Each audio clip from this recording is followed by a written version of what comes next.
Pernah nggak sih lo ngerasa udah capek-capek bikin video, ngedit sampai begadang nahan ngantuk, pas diupload viewsnya mentok di 2 digit doang. Terus target pengen dapat 100.000 subscriber, 10.000 followers, atau cairin AdSense bulan ini yang rasanya makin jauh.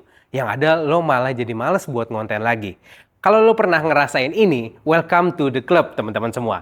Di video kali ini, gue bakal bedah tuntas kenapa ngejar target views atau subscriber, followers, dan lain sebagainya itu justru bisa ngebunuh mental lo sebagai konten kreator.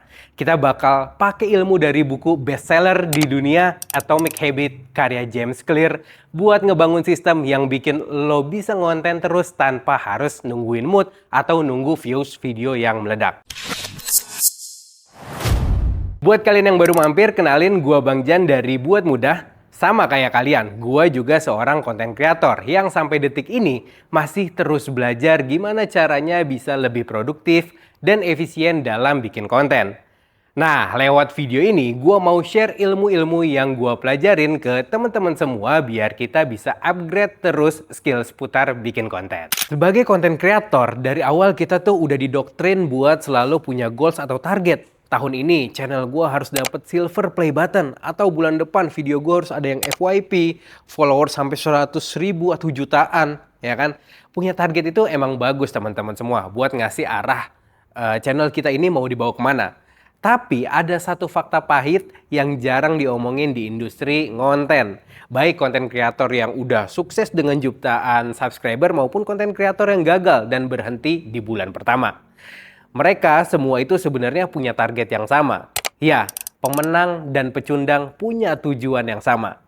Jadi, yang bikin sukses itu jelas bukan karena targetnya, melainkan sistem dan proses harian yang mereka kerjain. Masalah terbesarnya tuh gini, kalau lo cuma fokus sama target views, subscriber, followers, duit endorse, dan lain sebagainya, lo tuh lagi ngegantungin kebahagiaan dan motivasi lo semua pada sesuatu yang di luar kendali. Algoritma platform itu nggak bisa kita atur teman-teman. Pas algoritma lagi sayang sama kita dan video FYP, wah senengnya pasti bukan main.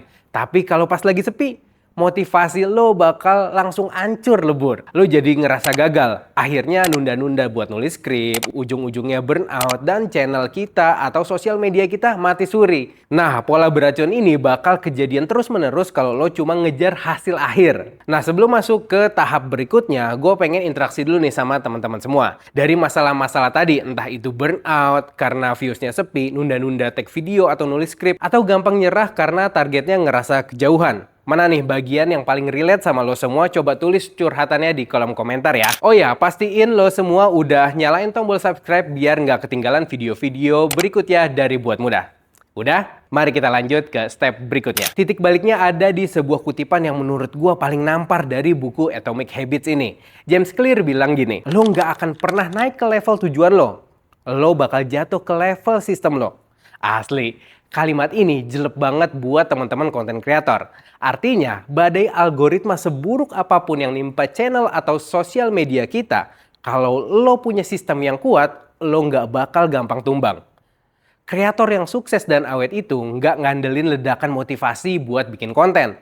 Mereka ngandelin sistem yang bikin kebiasaan buruk jadi susah dilakuin. Dan kebiasaan baik jadi jalan otomatis. Terus gimana sih cara bikin sistem ini supaya kita bisa ngonten konsisten? Gue udah rangkumin 3 strategis praktis dari buku Atomic Habit ini khusus buat lo cobain. Strategi yang pertama, fokus ke input, bukan ke output. Output itu ya views dan subscriber. Buang jauh-jauh deh dari otak lo semua sekarang. Mulai sekarang, fokus 100% ke input. Input itu kayak jadwal nulis skrip, waktu buat tag video, durasi ngedit kita, dan seberapa sering kita upload video. Daripada bikin target, gua harus dapat 100.000 subscriber di tahun ini. Mending ubah sistemnya. Jadi gua bakal duduk 8 jam setiap harinya buat ngedit video.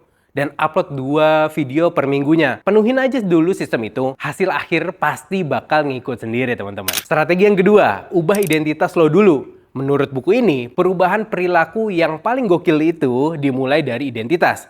Jangan bilang ke diri lo, gue ini lagi nyoba-nyoba jadi YouTuber ya, tapi ubah mindset lo jadi, gue adalah seorang konten kreator.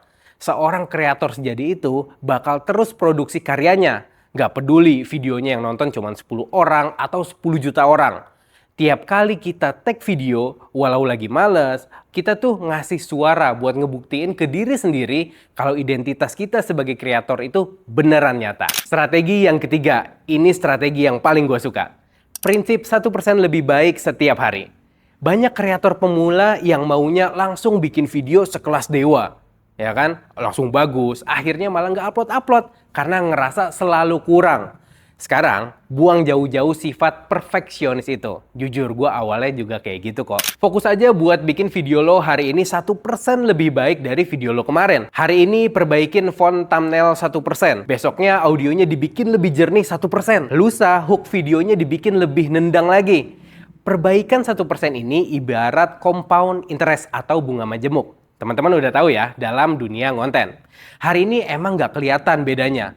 Tapi sebulan, terus beberapa tahun ke depan, skill dan kualitas channel lo atau sosial media lo bakal meroket tajam. Pelajaran terpentingnya di sini teman-teman semua, ngebangun karir sebagai content creator itu ibarat lari maraton, bukan lari sprint sesaat.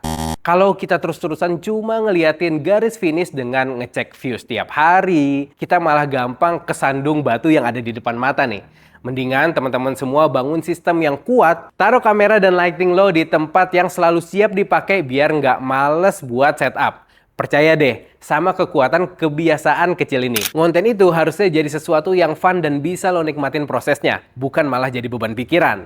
Sekarang ciptain sistem lo sendiri dan biarin sistem itu yang kerja keras buat lo semua. Nah, kalau lo pengen jadi content creator yang lebih produktif, cek aja website dan sosial media Buat Mudah. Lo bisa cek semua informasi yang sesuai sama kebutuhan konten lo saat ini. Mulai dari nol ataupun teman-teman content creator yang udah banyak endorse-nya. Semua bisa dibuat mudah. Gua Bang Jan dari Buat Mudah, signing out. Gak usah ribet, dibuat mudah aja.